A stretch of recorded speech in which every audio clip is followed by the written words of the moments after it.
حافظ احمد کا واقعہ جو مشہور پوڈ کاسٹر بھی ہیں یوٹیوب پہ آپ نے دیکھا ہوگا. اپنے بچوں کو کبھی کسی قاری صاحب کے پاس لے کے جاؤں گا, کبھی کسی بھی مولوی کے پاس نہ بھیجیں, چاہے وہ امام کعبہ ہی کیوں نہ ہو. آن لائن قرآن پڑھوائیں اپنے بچوں کو, زوم پہ قرآن پاک پڑھوائیں, لیکن فزیکلی کسی مولوی کے پاس اپنے بچے کو نہیں بھیجیں پلیز. عمار یاسر بھائی نے اس کے اوپر کافی ایشو اٹھایا اور پھر انہوں نے آ کے معافی بھی مانگی, وہ معاملہ ختم ہو گیا.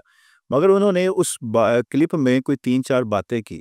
انہوں نے کہا کہ بچے جو قاری ہیں وہ بچوں کے ساتھ ایسا ہی ظلم کرتے ہیں. تو کیا آپ نے پاکستان میں ایسا ظلم ہوتا دیکھا؟ ہمارے بھائی بنیادی طور پہ یہ جب معاملہ ہوا, حافظ احمد صاحب سے میں گورنر ہاؤس کے پی کے میں ملا, میں نے ان سے یہ گزارش کی کہ یہ معاملہ حل ہونا چاہیے. پھر ہماری یاسر کو بھی میں نے میسیج کیا. اس دوران اور دوست بھی اللہ کے فضل و کرم سے یہ صلح دین پسندوں اور اسلام پسندوں کی کوششوں سے ہوئی ہے, کیونکہ نقصان ہو رہا تھا. لیکن جو نقطہ ہے, مثال دینا, ایک پوائنٹ ہے نظریاتی. اگر کوئی مسجد کا ملا کسی بچے کے ساتھ بدفعلی کرتا ہے تو مجھے اور آپ کو اعلان کرنا چاہیے اور یہ حقیقت ماننی چاہیے کہ مسجد کا ملا اگر بدکاری کرے تو وہ زیادہ خطرناک ہے اور وہ زیادہ قابل گرفت ہے اور اس کو مینار پاکستان پہ ٹانگ دینا چاہیے. لیکن دوسری طرف یہ بات بھی مد نظر رکھی جائے کہ مسجد پہ قبضہ کرنے, مدارس کو بدنام کرنے اور مساجد کے خلاف حادثے کرنے میں سب سے آسان ٹول جو عوام کو ملا وہ یہ ہے کہ کسی مسجد کے مولوی پہ الزام لگا دو. بس صرف الزام لگا دو تو سمجھو اس کا کیریئر. الزام لگانا جو ہے یہ کافی نہیں ہے, ثبوت دینا کافی ہے. اگر کوئی مسجد کا ملا بدکاری میں ملوث ہو, میں کہتا ہوں سب سے پہلے میں ہوں گا جو اس کو کہوں گا مینار پاکستان پہ ٹانگ دیا جائے. کوئی پروف ہو, کوئی وکٹم ہو, وہ بیان دے, وہ کہے. کوئی یعنی ہے نہیں شہادت ہو, کوئی سیکنڈری ایویڈنس ہو. ہوتا کیا ہے, مولوی کے ساتھ خواہ مخواہ کی لڑائی ہے.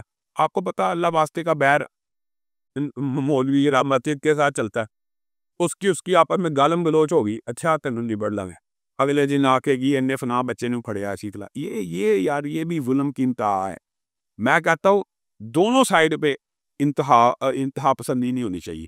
اگر کوئی کرے تو مساجد و مدارس کے افراد کو اس کا تحفظ کبھی نہیں کرنا چاہیے, اسے نشان عبرت بننا چاہیے.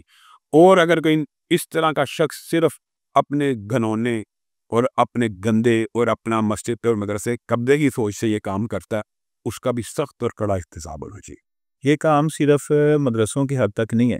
ذاکر نائک سے بھی یہ سوال ہوا, پیڈوفیلیا بچوں کے ساتھ اس طرح کا گلیوں میں, محلوں میں, مارکیٹوں میں, سکولز دیکھ لے, کالجز دیکھ لے, ہر جگہ یہ کام کوئی نہ کوئی ویڈیو وائرل ہو رہی ہے. کوئی لیکن یار اس سے ہمارے بھائی مدرسے کا فیل جسٹیفائی نہیں ہو سکتا. بچ کیسے؟ میں یہ کہتا تو باہر کے معاشرے میں جو کچھ ہو رہا ہے اس سے مدرسہ پاک صاف ہونا چاہیے کہ نہیں, اس سے مسجد پاک صاف ہونی چاہیے کہ نہیں. فرق ان لوگوں کو نظر آنا چاہیے. بلکہ میں تو یہ آرگیومنٹ بھی لوگ پیش کرتے ہیں کہ دیکھیں جی یونیورسٹیوں میں کیا ہو رہا ہے. بھائی یونیورسٹیاں تو ہے ہی سیکولر نظام تعلیم, ادھر تو ہونا ہی ہے. ادھر پہ اخلاقیات کا جنازہ ہے, ادھر تو حیا ہے ہی نہیں ہے. آپ نے تو اپنے آپ کو رول ماڈل پیش کرنا ہے نا. آپ تو اپنا ایک ایسا رول ماڈل پیش کرے. ہاں ویسے آپ کہیں کہ اس کا حل کیا ہے, تو اس کا حل وہی ہے کہ جو قرآن کی مبادیات ہے, قل للمؤمنین یغضوا من ابصارہم, کہ بندہ مومن جب بھی نظر پڑ جائے غیر محرم پر تو جھکا لو. اور عورت کو بھی حکم ہے غیر محرم کے اوپر نظر پڑے تو جھکا لو. لیکن ہمارے معاشرے میں ایسے اسکالر موجود ہیں جو نظر جھکانا تو بڑی دور کی بات ہے. ہمارے بھائی ٹی وی کے اوپر بیٹھ کے کہتے ہیں چہرے کا پردہ ہی نہیں ہے, چہرہ جو حسن کا مرکز ہے اس کا پردہ ہی نہیں ہے. تو اس کے بارے لوگوں کو اویئر کرنے کی ضرورت ہے, دلائل دینے کی ضرورت ہے کہ اللہ کے بندوں, رسول اللہ صلی اللہ علیہ وسلم نے مغیرہ بن شعبہ کی حدیث میں جو عورت کو دیکھنے کی اجازت دی ہے, کیا وہ چہرہ دیکھنے کی دی ہے کہ برہنہ دیکھنے کی؟ پھر اللہ نے جو قرآن پاک میں اجازت دی ہے کہ بوڑھی عورت کپڑے اتار لے تو وہ چہرے کے اتارے کے جسم کے. تو یہ بہرحال یہ آپ جب تک شروع سے جو اسلامی تعلیمات ہیں ان کے مطابق اگر معاشرے کو نہیں بنائیں گے تو یہ فتنہ پھیلے گا, یہ فتنہ پھیلے گا.